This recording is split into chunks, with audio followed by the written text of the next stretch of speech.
मुनीर ने मेरे विचार से एक स्मार्ट गेम खेली है। ये केवल शब्द नहीं है कि फ्लैटरी करी, का ये एडवांटेज ले रहे हैं। इसी पॉइंट पे जब कंक्रीट गोटियां खेली हैं तो ये तो एक विजनरी पॉइंट व्यू हुआ ना सर, कि आपको उस व्यक्ति के बारे में बहुत पहले से ये समझ में आ गया कि इसको क्या पसंद है। अगर फ्लैटरिंग पसंद है तो फ्लैटरिंग। हम कहां फेल हो गए सर? पाकिस्तान का जो डिप्लोमेटिक रीच था, पाकिस्तान का जो वेस्टर्न मीडिया के साथ जो इंटरफेस था, वो बहुत अच्छा था बनस्पत इंडिया के। अब उनके पास आर्मी, नेवी, एयरफोर्स और एक ऐसा उनके पास वजूद उनका ऐसा हो गया जो कि ना कि प्राइम मिनिस्टर के पास है, ना प्रेसिडेंट के पास है, ना सुप्रीम कोर्ट के चीफ जस्टिस के पास है। मतलब वो बिल्कुल इनविंसिबल से हो गए। तो ये इन्होंने बहुत शातिर किस्म के आदमी हैं, एक शातिर किस्म के जनरल हैं, और इन्होंने पूरा जो इंटरनल प्रॉब्लम्स थी बलूचिस्तान, आपने देखा होगा इन्होंने स्टेटमेंट दी 1500 टेररिस्ट हैं, इनकी 10 पीढ़ियां भी हमारे पाकिस्तान को नहीं हिला सकती। उन्होंने ऐसा नैरेटिव बिल्ड किया, ऐसा मीडिया को गैग किया कि वो पूरा सब शांत हो गया। अब सब जगह उनकी वाहवाही होने लगी, ये देखो कैसा ये है। अपनी हिस्ट्री में अपनी ज्योग्राफी को लीवरेज किए है। अफगानिस्तान में जो हुआ, ओके, सोवियत यूनियन 1980s में उनको निकालने के लिए तभी ठीक है, मैं मदद करता हूं। अभी जो तालिबान के खिलाफ चल रहा था या अमेरिकन गवर्नमेंट थी, नेटो की सारी सप्लाईज कराची से जाए, मुझे आप वो दो। पाकिस्तान, चाइना के साथ भी क्या इसका खास स्पेशल एक है, अमंग्स अदर थिंग्स चाइना को आसिफ मुनीर पहचान गए कि व्यक्ति तारीफ पसंद व्यक्ति है, ये आत्ममुग्ध व्यक्ति है। अगर मैं और ज्यादा बोलूं कि इनको आप कहो कि आप नोबेल पीस के विजेता हैं तो आप हैं, वो बिलीव करने लगते हैं। क्योंकि आपने अपनी पुस्तक में पूरी ट्रंप के ऊपर, अगर मैं सही हूं तो लगभग पेजेस गिनूं 750 पेज की पुस्तक लिख दी है। क्या आपने इनके इस व्यक्तित्व को डिकोड किया कि अल्टीमेटली उन्हें इस तरह से तो कोई भी फूल बना सकता है? क्या ऐसी स्थिति नहीं है कि ट्रंप आप महान हो एक बढ़िया सी आरती लिख करके जिंगल बजवा देते हैं? मतलब ट्रंप इतने बेवकूफ हैं कि उन्हें कोई भी इस तरह से चढ़ाएगा कि आप महान हो, वो चढ़ जाएंगे। शहबाज शरीफ खुश होकर के कहेंगे सर नहीं आप नोबेल पीस के बिल्कुल कंटेंडर हैं, आपको मिलना चाहिए, और वो इस बात को यकीन में मान लेंगे कि तुम बहुत सही आदमी हो। क्या उन्हें यह नजर नहीं आता कि भारत जैसी अर्थव्यवस्था बगल में खड़ी है, वो किसका साथ देकर क्या हो रहे हैं, क्या पा रहे हैं? आज व्यापारियों को लेकर के चाइना पहुंचते हैं, खुद की अपनी बड़ी जीत दिखाते हैं। उन व्यापारियों को पाकिस्तान की नहीं भारत की जरूरत है, वो भारत के कंपैरिजन में पाकिस्तान को विश्व पटल पर लेकर चलते हैं। कैसे देखते हैं आप इसको? Couple of things. वन, मैं ये कहूंगा, और एक होता है नो दाय एनिमी। मुनीर ने मेरे विचार से एक स्मार्ट गेम खेली है। ये केवल शब्द नहीं है कि फ्लैटरी करी। जब ट्रंप इलेक्ट हुआ और ऑफिस लिया 20 जनवरी को, उसी के 5 दिन के अंदर पाकिस्तान की ISI ने और इन्होंने जो काबुल ब्लास्ट में जो अमेरिकन मरीन्स मारे गए थे, उसका जो नंबर 1 अक्यूज था, उसको पकड़ के अमेरिका को भिजवा दिया। ट्रंप ने जब अपनी पहली स्पीच दी, आई थिंक 6 या 7 दिन बाद, उसमें उसने कहा आई थैंक पाकिस्तान कि इन्होंने उस टेररिस्ट को हमें हैंड ओवर कर दिया है। इन्होंने शुरुआत वहां से करी। सेकेंड, जो क्रिप्टो करेंसी की बात हो रही है, ट्रंप ने 6 महीने पहले इलेक्शन से क्रिप्टो में इसको इतना पोटेंशियल दिखता है, जिसमें ट्रंप है, इसका बेटा है, दोनों एरिक और डॉन, छोटा बेटा भी है, बैरन भी है, और स्टीव विटकॉफ जो इसका पार्टनर, रियल एस्टेट, बडी, गोल्फिंग और हर जगह तो है। स्टीव विटकॉफ का बेटा जैक, वो भी पार्टनर है उस कंपनी में जिसका नाम है वर्ल्ड लिबर्टी फाइनेंशियल। पाकिस्तान ने उस कंपनी के आसपास घूम घमा करके अपने नेटवर्क निकाले। बेनांस एक और क्रिप्टो एक्सचेंज था, उसका एक फाउंडर था जो कि उसकी भी अलग कहानी है। उसके थ्रू इन्होंने उस कंपनी के साथ नेटवर्क बनाया।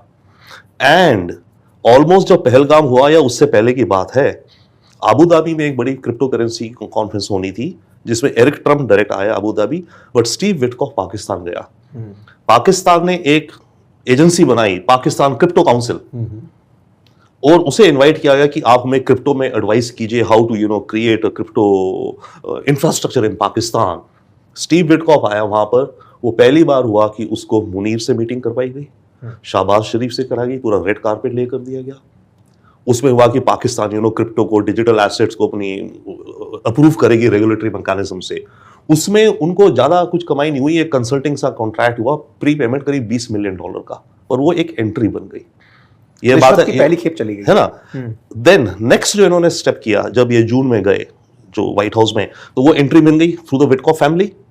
ओके, और पहले इन्होंने उसको एहसान कर दिया कि हमने तेरे को पकड़ के एक अर्ली विन दे दी तेरे को, जो टेररिस्ट था अलकायदा या जिसका भी तालिबान का। अब जब ये जून में गए, वहां इन्होंने कॉन्क्रीट ऑफर दी कि गाजा में आपको स्टेबलाइजेशन फोर्स चाहिए, मुस्लिम नेशन, मैं देता हूं, मेरी बैटल हार्डर आर्मी है। ट्रम्प ने बोला वाह ये तो मुझे जो चाहिए दे रहा है। ये इन्होंने स्टेप बाय स्टेप कल्टीवेट कर, उसके बाद ये रेयर अर्थ मटेरियल्स ऑफर कर दिए, इत्यादि कर दिया। अब जहां तक बात है ईरान के साथ बिचौलिया, हमें याद रखना चाहिए 1981 जो तेहरान में एम्बेसी अमेरिकन को बंधक बनाए गए थे, तब से ईरान और अमेरिका के डिप्लोमेटिक रिलेशंस नहीं है। पिछले 45 सालों से ईरान की जो डिप्लोमेटिक इंटरेस्ट है, क्योंकि अमेरिका में वीजा नॉर्मल चीजों के लिए, वो पाकिस्तान एम्बेसी के अंदर है वो सेक्शन, इरानियन इंटरेस्ट सेक्शन। उसका जो चीफ है वो ईरानियन होता है, बट उसको पाकिस्तान की एम्बेसी की जो अगर गाड़ी है तो उस एम्बेसी की गाड़ी का नंबर है। तो पाकिस्तान की एम्बेसी के अंदर इरानियन इंटरेस्ट सेक्शन है पिछले 45 साल से। ये मैसेजेस कन्वे करते हैं, बट वो रूटीन डिप्लोमेटिक टाइप। तो पाकिस्तान के ईरान के साथ काफी अच्छे वर्किंग, आप कहेंगे डिप्लोमेटिक सेंस में, रिलेशंस है। अमेरिका की एम्बेसी भी नहीं है तेहरान में। अमेरिका के इंटरेस्ट जो स्विट्जरलैंड की एम्बेसी है तेहरान में, वो हैंडल करती है। तो पाकिस्तान लंबे समय से ईरान का वो एक चैनल है कम्युनिकेशन का। But back to Munir and all, और उसके बाद फिर ये हुआ जो ऑपरेशन सिंदूर, वापिस आई, उसमें नोबेल प्राइज के दिया। तो केवल बात ये नहीं है कि आप फ्लैटरी करके किसी को यहां बैठ के ताली बजा के कर दो, इन्होंने कॉन्क्रीट गोटियां खेली हैं, उसका ये एडवांटेज ले रहे हैं। इसी पॉइंट पे जब कॉन्क्रीट गोटियां खेली हैं तो ये तो एक विजनरी पॉइंट व्यू हुआ ना सर, कि आपको उस व्यक्ति के बारे में बहुत पहले से ये समझ में आ गया कि इसको क्या पसंद है। अगर फ्लैटरिंग पसंद है तो फ्लैटरिंग। हम कहां फेल हो गए सर? पाकिस्तान का जो डिप्लोमेटिक रीच था, पाकिस्तान का जो वेस्टर्न मीडिया के साथ जो इंटरफेस था, वो बहुत अच्छा था बनस्पत इंडिया के। तो एक तरह से मुनीर ने उसको कैपिटलाइज किया है। जैसे साहब ने भी बताया इसको कि उन्होंने वो सेटिंग तो कर दी थी, चाहे वो विडकॉफ फैमिली के थ्रू हुआ हो, चाहे वो उनको नोबेल पीस प्राइज देने की बातचीत हो। बट क्योंकि अभी पाकिस्तान यूएन सिक्योरिटी काउंसिल के हाई टेबल पे भी बैठा है, उसकी एक वॉइस है वहां पर, जहां से वो कश्मीर का मुद्दा, या अभी उसने रिसेंटली इंडस वाटर ट्रीटी का मुद्दा उठाया, इन सब, और इंटरनेशनल स्टेबलाइजिंग फोर्स जो गाजा में हुई, उसका फायदा उठाते हुए आसिफ मुनीर ने इसको कैपिटलाइज किया। अब आसिफ मुनीर को हमको एज अ पर्सन समझना पड़ेगा। अगर आप ये देखें तो आसिफ मुनीर का अगर आप बचपन देखें, वो रावलपिंडी में हुआ, मदरसा में एजुकेशन हुई, नॉन मिलिट्री बैकग्राउंड था, कोई ऐसा नहीं था कि फौज में जाना है। उनके जो वालदेन थे वो तो एक स्कूल टीचर थे, बाद में प्रिंसिपल बन गए। तो वो मदरसा की टीचिंग थे, लेकिन वो चले गए मंगला, अबोटाबाद भी नहीं जा पाए, जहां के मेन उनकी पीएमए है अबोटाबाद में। वो ऑफिसर ट्रेनिंग स्कूल मंगला से पास आउट हो गए।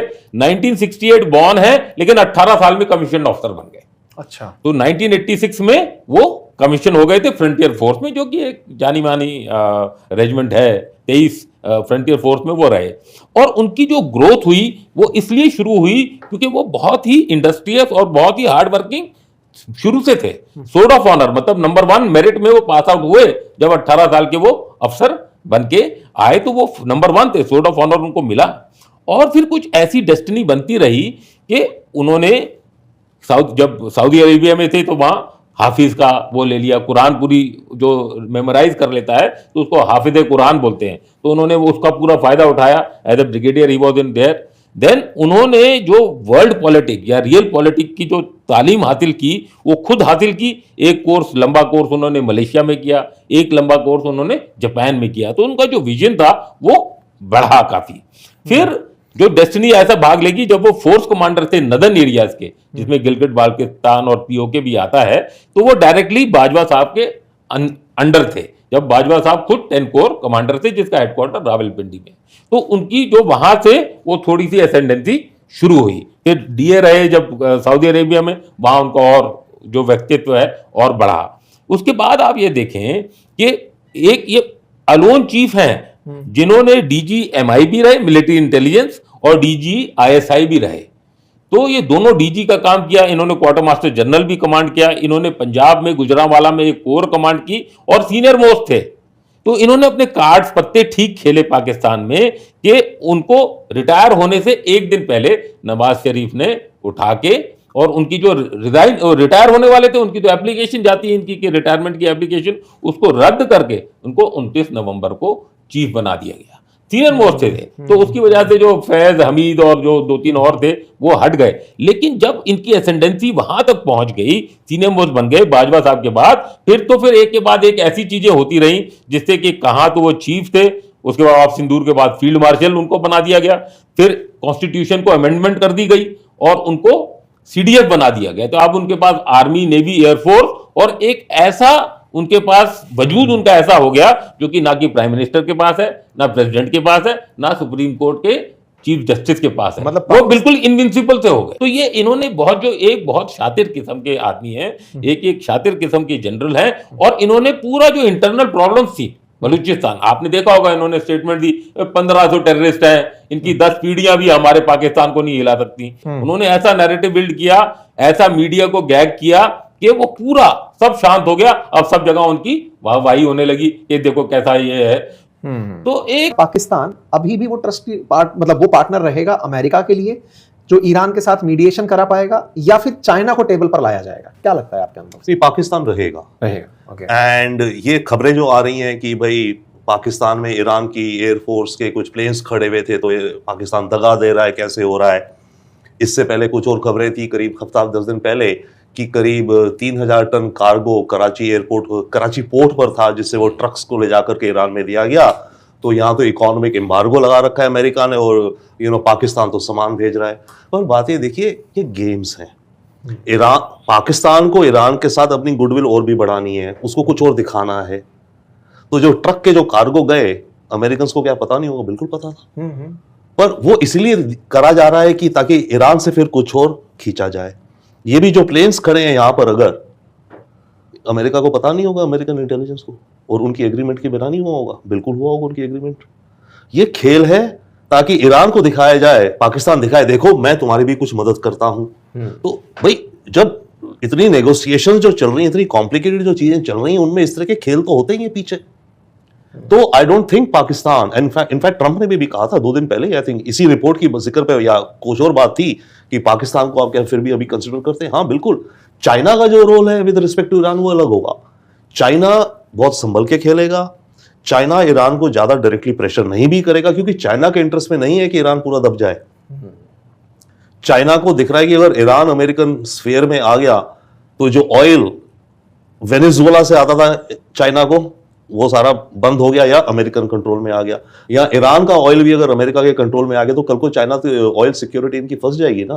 परसों को कुछ होता है तो वेनेजुएला का तेल बंद करा देगा अमेरिका, ईरान का तेल बंद करवा देगा अमेरिका, सऊदी वाउदी ठीक है कुछ बेचे, वो तो चाइना की तो पूरी एनर्जी सिक्योरिटी गड़बड़ा जाएगी। तो चाइना के इंटरेस्ट में नहीं है कि ईरान फुल्ली कैपिटुलेट कर जाए। हाँ, चाइना कुछ उसको गाइड करेगा, statesman like, but the role of mediation जो चल रहा है वो मेरे ख्याल से पूरा पाकिस्तान का ही रहेगा। इसमें एक और चीज है, पाकिस्तान ने जो सऊदी अरेबिया के साथ डिफेंस एग्रीमेंट करी, बाय द वे बहुत खतरनाक है मेरे विचार से, ओके, कि एक पे अटैक मेरे पे अटैक, ओके। उसके जरिए पाकिस्तान ने ईरान को बोला कि देखो भाई आपने तो सऊदी पे अटैक करा है, अब मेरी सऊदी अरेबिया से डील है कि उस पे अटैक है तो मुझे आप पे करना पड़ेगा।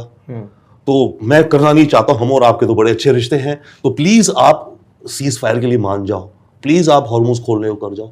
तो वो रिवर्स साइकोलॉजी खेल रहा है ना कि ईरान भाई ठीक है मैं आपसे मेरे रिश्ते हैं, मैं करना तो नहीं चाहता आप पे अटैक, पर मैं क्या करूं, आपने सऊदी पे करा तो सऊदी मेरे तो बनता है ना एग्रीमेंट, मेरे को करना पड़ेगा, तो मेरे को आप पे अटैक करना पड़ेगा, आप कुछ करो, आप कुछ कम करो। तो ये गेम्स चल रही हैं। तो पाकिस्तान का मीडिएशन रहेगा फिलहाल जो दिखता है, and Pakistan is playing a critical role. Pakistan केवल दलाल नहीं है, ओके, दलाल जैसे भी गए नेगेटिव में नहीं, मतलब पाकिस्तान मतलब दोनों साइड्स को ब्रिज भी कर रहा है, पर पाकिस्तान खुद भी प्लेयर है इस खेल में।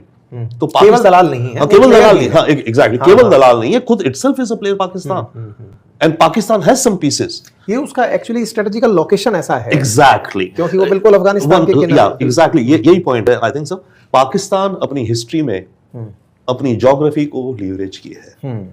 अफगानिस्तान में जो हुआ, ओके, सोवियत यूनियन 1980s में उनको निकालने के लिए तभी ठीक है मैं मदद करता हूं। अभी जो तालिबान के खिलाफ चल रहा था या अमेरिकन गवर्नमेंट थी, नेटो की सारी सप्लाईज कराची से जाए, मुझे आप वो दो। पाकिस्तान चाइना के साथ भी क्या इसका खास स्पेशल एक है, अमंग्स अदर थिंग्स चाइना को। तो दोस्तों आपने देख लिया भारतीय मीडिया का रिएक्शन। अगर मज़ीद इस तरह की रिएक्शन वीडियो देखनी है तो उसके लिए हमारे चैनल को सब्सक्राइब कर लीजिएगा और उसके साथ साथ बेल आइकन पर भी दबा दीजिएगा ताकि आने वाली न्यू वीडियो का नोटिफिकेशन आप तक बआसानी पहुंच सके।